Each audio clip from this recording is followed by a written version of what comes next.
জৈব যৌগের সংকরায়ন। তোমরা যারা HSC first year, second year বা অ্যাডমিশনে পড়াশোনা করছো, তোমাদের জন্য এমসিকিউর জন্য সব থেকে বেশি গুরুত্বপূর্ণ বলতে পারো এমন এমন টপিকগুলোর মধ্যে একটা টপিক হচ্ছে কি আমাদের জৈব যৌগের সংকরায়ন। তো আজকের এই ভিডিওতে আমার উদ্দেশ্য থাকবে এই টপিকটা থেকে এমসিকিউ আসলে কিভাবে আমরা এমসিকিউ সলভ করব এবং কোন কোন জিনিস আমাদের মাথায় রাখতে হবে সবকিছু দেখে ফেলা। ঠিক আছে, তাহলে চলো আমরা শুরু করি। তাহলে দেখো, এই যে এই টপিকটা জানার জন্য বা এই টপিকটা থেকে এমসিকিউ অ্যান্সার করতে পারার জন্য আমাদের আগে একটা বেসিক জানা লাগবে। বেসিকটা কি একটু মাথায় রাখবা। এক নাম্বার বেসিক। ওকে, আমি একটু কালারটা চেঞ্জ করে নিই। আচ্ছা, এক নাম্বার যেটা আমরা হচ্ছে পাই বন্ড নিয়ে হিসাব করব। ঠিক আছে, পাই বন্ড, যদি কোনো পাই বন্ড না থাকে, নো পাই বন্ড, এক নাম্বার কেস। দুই নাম্বার কেস, যদি ওয়ান পাই বন্ড থাকে, ওয়ান পাই বন্ড। তিন নাম্বার কেস, যদি টু পাই বন্ড থাকে। তাহলে তিনটা কেস। এক নাম্বার, আমার যৌগের মধ্যে যদি কার্বন কার্বন একটা পাই বন্ড, কোনো পাই বন্ড না থাকে, এক নাম্বার। দুই নাম্বার, যদি কার্বন কার্বন একটা পাই বন্ড থাকে।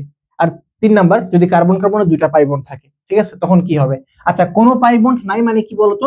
তাহলে কার্বন কার্বন একক বন্ধন। ঠিক আছে, আমরা একটু বেসিকটা জানি যে কার্বন কার্বন যখন একক বন্ধন থাকবে তখন এই বন্ধনটাকে আমরা বলি সিগমা বন্ধন।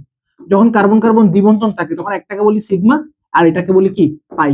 যখন কার্বন কার্বন ত্রিবন্ধন থাকবে তখন নিচেরটাকে আমরা বলবো না, একটাকে বলবো আমরা সিগমা আর দুইটাকে আমরা কি বলবো, পাই। বুঝতে পারছো?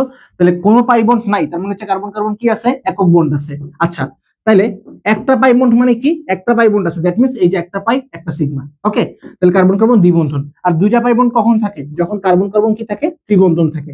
ত্রিবন্ধন থাকা মানে কি, যে একটা হচ্ছে সিগমা আর বাকি দুইটা কি, পাই বন্ড। ঠিক আছে, আচ্ছা, তাহলে আমরা বলবো যে দেখো, যখন কার্বন কার্বন একক বন্ড দেখবা তখন বলবা সংকরায়ন হচ্ছে sp3। যখন কার্বন কার্বন দ্বিবন্ধন দেখবা তখন সংকরায়ন বলবে sp2। যখন কার্বন কার্বন ত্রিবন্ধন দেখবা, ত্রিবন্ধন না মানে এই যে দুইটা পাই বন্ধন দেখবা, তখন তোমরা কি বলবা, এটাকে sp। তাহলে আমরা একটু সামারি করি, যেখানে কি বোঝালাম, যে আমাদের যদি কার্বন কার্বন কোনো পাই বন্ড না থাকে তখন আমরা বলবো sp3। যদি কার্বন কার্বন একটা পাই বন্ড থাকে তখন আমরা বলবো sp2। যখন কার্বন কার্বন দুইটা পাই বন্ড থাকে তখন আমরা কি বলবো, sp বলবো। ওকে, তাহলে দেখো এই জিনিসটা মাথায় রাখবা, পাই বন্ড দিয়ে, বন্ধন দিয়ে না। ঠিক আছে, অনেক সময় তোমরা পড়ো যে একক বন্ধন থাকলে, দ্বিবন্ধন থাকলে, ত্রিবন্ধন থাকলে, তখন কিন্তু একটু ঝামেলা আছে। ঠিক আছে, ঝামেলা দেখবো আজকে আমরা। তো কি দিয়ে মাথায় রাখতে হবে, পাই বন্ড দিয়ে। ঠিক আছে, আচ্ছা, এবার আসো এক্সাম্পল করি। মনে করো এক নাম্বার, আমাদের এক নাম্বারে মনে করো আমি র্যান্ডম একটা যৌগ দিলাম তোমাদেরকে। ওকে, আচ্ছা, এটা করি তাহলে। আসো, দেখো তো, আমরা এক নাম্বার কাজ হচ্ছে আমাদের এটাকে আমরা একটু গাঠনিক ভাবে ভেঙে লিখবো। ঠিক আছে, দেখো কার্বন কার্বন একক বন্ড আছে, লিখলাম। এই কার্বনের সাথে এই কার্বনের একক বন্ড আছে, লিখলাম। এই কার্বনে তিনটা হাইড্রোজেন আছে, আমরা জানি কার্বনের চারটা হাত থাকে, তাহলে বাকি তিন হাতে কি আছে, হাইড্রোজেন আছে। ওকে, এখানে দুইটা ফাঁকা আছে, দুই হাতে হাইড্রোজেন আছে। ওকে, এখানে তিনটা ফাঁকা, তিন হাতে কি আছে, হাইড্রোজেন আছে। ওকে, এখন দেখো তো, এই কার্বনের, ওকে, এই কার্বনের কোথাও কি কোনো দ্বিবন্ধন আছে? নাই, কিন্তু সবগুলো একক বন্ধন, সবগুলো একক বন্ধন। তাহলে এই কার্বনের সংকরায়ন কি হবে, sp3। বুঝতে পারছো? দেখো তো, এই কার্বনের কোথাও কি দ্বিবন্ধন আছে? নাই, সবগুলো একক বন্ধন। তাহলে এটা সংকরায়ন কি হবে, sp3। এই কার্বনের কোথাও আছে? নাই, তাহলে সবগুলো কি, একক বন্ধন। তাহলে কি হবে, মানে কোনো পাই বন্ড নাই, no pi bond, that means কি, sp3। আশা করি বুঝতে পারছো। ওকে, আসো নেক্সট এক্সাম্পল, দুই নাম্বার। মনে করো, ওকে, এটা যদি আমাদের হয় তাহলে দেখো, আমাদের এক নাম্বার কাজ, এটাকে ভেঙে লিখি। কার্বন কার্বন দ্বিবন্ধন লিখলাম, এই কার্বনের সাথে এই কার্বনের একক বন্ধন লিখলাম, তিনটা হাইড্রোজেন দিলাম, একটা হাইড্রোজেন দিলাম, দুইটা হাইড্রোজেন দিলাম। এবার আসো, এই কার্বনের মধ্যে কোনো কি দ্বিবন্ধন আছে? একটা আছে, দ্যাট মিন্স পাই বন্ড আছে কয়টা, এই যে একটা হচ্ছে পাই বন্ড, এটা হচ্ছে আমার কি, পাই বন্ড। তাহলে একটা যদি পাই বন্ড থাকে তাহলে এটাকে আমরা কি সংকরায়ন বলি, sp2 সংকরায়ন বলি। বুঝতে পারছো? এই কার্বন খেয়াল করো, এই কার্বনের কাছে কি কোনো পাই বন্ড আছে? একটা পাই বন্ড আছে, এই যে দেখো একটা পাই বন্ড। এই পাই বন্ডটা কিন্তু এর সাথেও আছে, এর সাথেও আছে, তাই এটা সংকরায়ন কি হবে, sp2। এই কার্বনের কাছে খেয়াল করো, কোনো পাই বন্ড কি আছে? নাই, সবগুলো দেখো সিগমা, সবগুলো সিঙ্গেল সিগমা। ওকে, তাহলে এটা কি হবে, sp3। বুঝতে পারছো? তাহলে আশা করি বুঝতেছো। আচ্ছা, আরেকটু প্র্যাকটিস করি।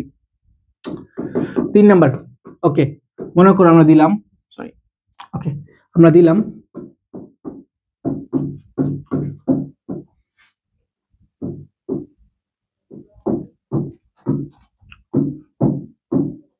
খেয়াল করো, খুবই ইম্পর্টেন্ট, এটা অনেক বেশি ইম্পর্টেন্ট, এটা আসতে পারে আমাদের।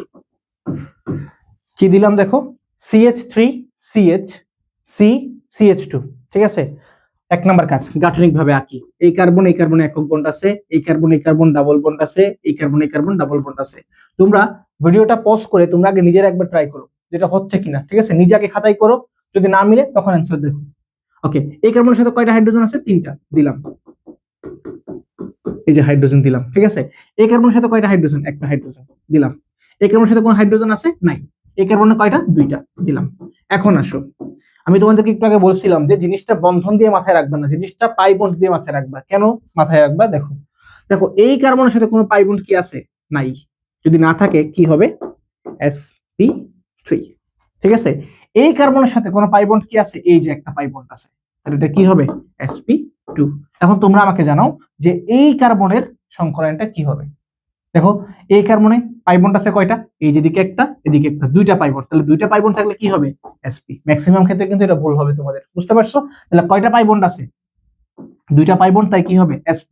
কিন্তু আমরা যদি মাথায় রাখতাম এভাবে যে ডাবল বন্ড থাকলে হচ্ছে কি, ওই যে sp2, তখন কি হতো? তখন কিন্তু sp2 লিখে দিতাম, বুঝতে পারছো? এই জায়গায় ভুল হবে। ওকে, তাহলে কি বললাম যে 2টা পাই বন্ড, তার কারণে কি হচ্ছে? sp। ওকে, আর এটা তো পারবাই, যেহেতু একটা পাই বন্ড, তাহলে কি হবে? sp2। তাহলে আমাদের আজকের ভিডিওতে আমরা কি করলাম? আমরা অনেকগুলো প্র্যাকটিস করলাম। সবার আগে হচ্ছে আমরা একটা থিওরি দেখলাম যে আমাদের কোন বেসিকটা মাথায় রাখতে হবে। তারপর আমরা অনেকগুলো প্র্যাকটিসের মাধ্যমে আমরা কি করলাম? এই টপিকটা সম্পূর্ণ শেষ করলাম। তো আশা করি তোমরা সবাই বুঝতে পেরেছো। ধন্যবাদ।